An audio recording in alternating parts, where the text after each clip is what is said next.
Hi Crafty Friends, welcome back to my channel. This is Marissa. Today I have a fun little project sharing tutorial.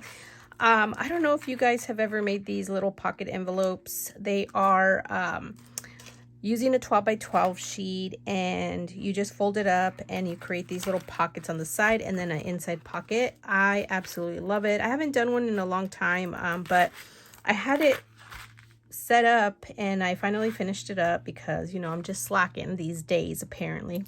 Can't get it together. I have so many projects in mind. Anyways, I did use quite a few of ScrapDiva Design dies because my idea was that how do I incorporate the dies into other projects as opposed to just making something specifically with the dies, because I want to get more use out of them. So this one's like flying solo right now. I used the frame on a few things in here, as you can see here. And that's why that one's by itself. And then I pulled out the ticket memory decks because I wanted to use the tickets. And I have another project that I'm going to share too. And then I pulled out the Sakura flower. Why do I keep calling them Sakura? Oh my gosh. Fantasy flower die set. I used the stamp, one of the stamps here. And then I used the acorn shaker. And I think also I used the pumpkin, the shaker pumpkin box, because I had the leftover from my card. And so I wanted to add it in here since I was using blue.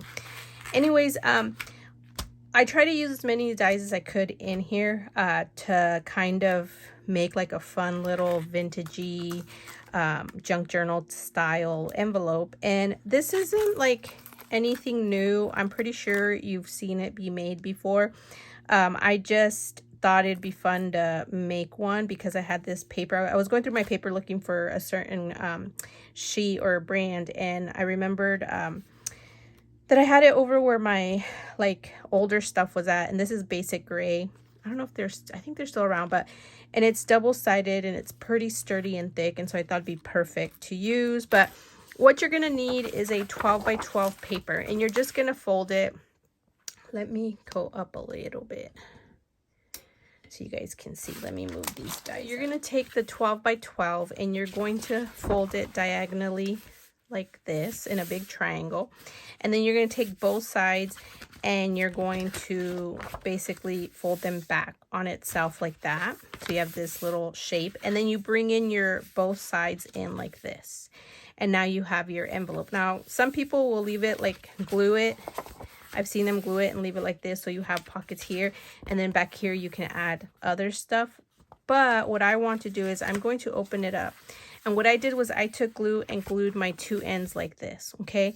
Then I folded back this edge here, so I have this square. So what I'm going to do is I'm going to fold it in, and here's my envelope now.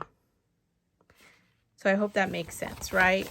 So you're going to fold it in half, this big triangle, and then you're going to take this end and bring it down. Flip it over and also bring it down, and just make sure to really, you know, get your lines scored really well.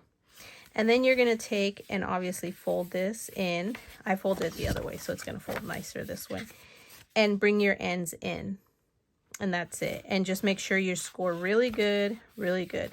Then you can open it up and glue your ends, these two in, and then you're going to fold these back, and you're going to have your square here, and then you're going to fold it in half and end up your pocket envelope. And then what you could do is either use glue here or stitch it, which is what I did. I did some stitching, and I did do a little back and forth there just to kind of make it sturdy so it doesn't, you know, the seam doesn't come undone. And that's it. I recommend using double-sided paper because it will be better and look better, so you don't have the white unless you covered up with some ink or something. The other thing, what else did I do? I can't remember. Oh yeah, I made a little mini journal, so that fits in there, but you can fit so much more in there if you want, as well as in the pockets. And you could even add like another little layer there to add more pockets. But this is what I did. I stitched. And then the other thing I was going to say is if you're going to add any kind of eyelets or whatever, I did it on just this part here on the one side, but I did it before I stitched it so that I wouldn't have a problem, because or I mean I did it after and I forgot, and so I struggled a little bit to get it on there because I had to stick my crocodile in there, so that was a little tight fit there. So do that before you stitch it. Anyways, once I've done that, now I'm, you know, adding stuff to my pocket. So like here, I just embellished using stickers. I use these from the Maggie Holmes sticker books. Oh, and the other thing I did was stamp, but I stamped before I stitch it. And so what I did is I knew I was gonna, you know, make sure that when you stamp, it's the right side, because sometimes we forget when we're stamping, but I stamped this way. And then when I was going to do the other side, I flipped it over, because obviously once it's folded, this is the right side up, right? So just FYI, if you stamp, you don't have to if you don't want to. I added like another piece of paper here. You could even do stitching before all the way around. I could have done that, but I just kept it kind of not simple, but not too much. And then I just added a little, a bunch of flowers here, some of the little leaves from the collections. And here's the frame. I cut it in half and then added it here just as a little, you know, ephemera bit.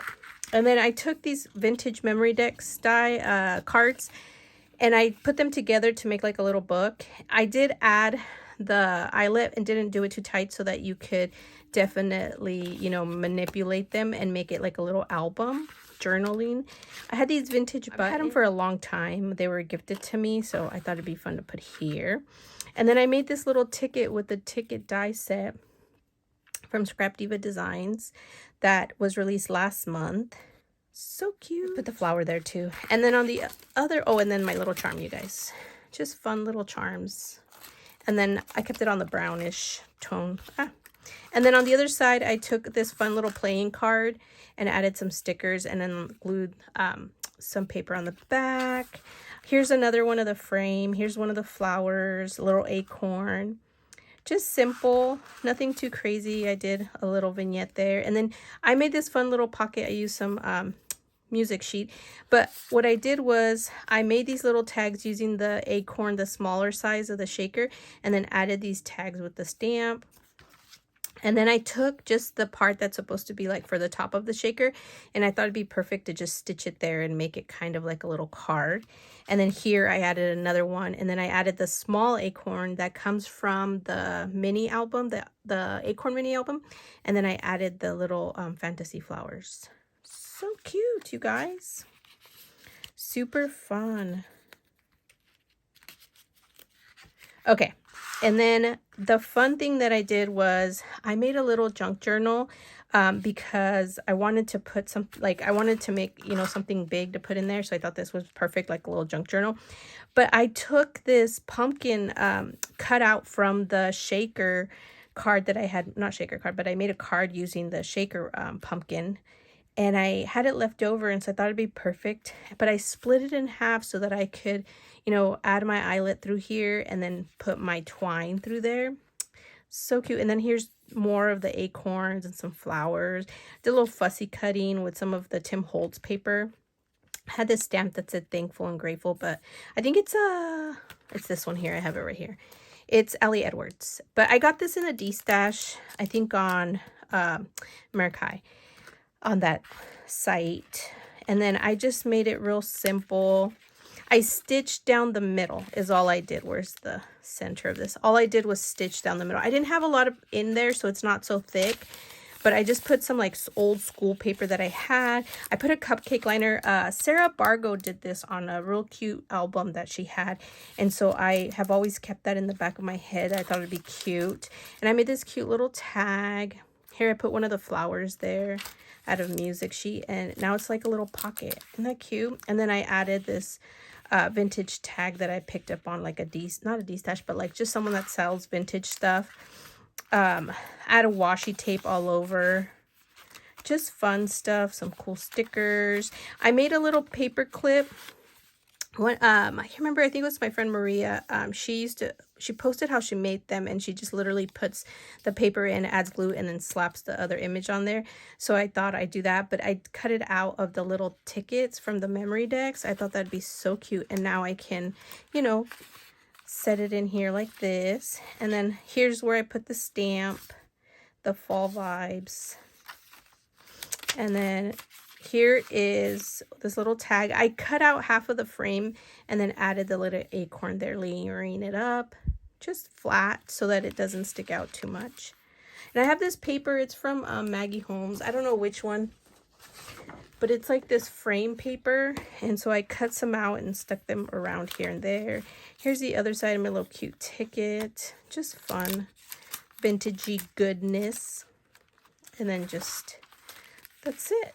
Super easy to incorporate your, you know, die cuts into your journaling or just other things that aren't specifically, you know, what we normally probably would use them for. But I thought it would be a fun way to like showcase how you can add them to other stuff for your crafts. And that's it, guys. Thank you so much for watching. Come back for some more videos.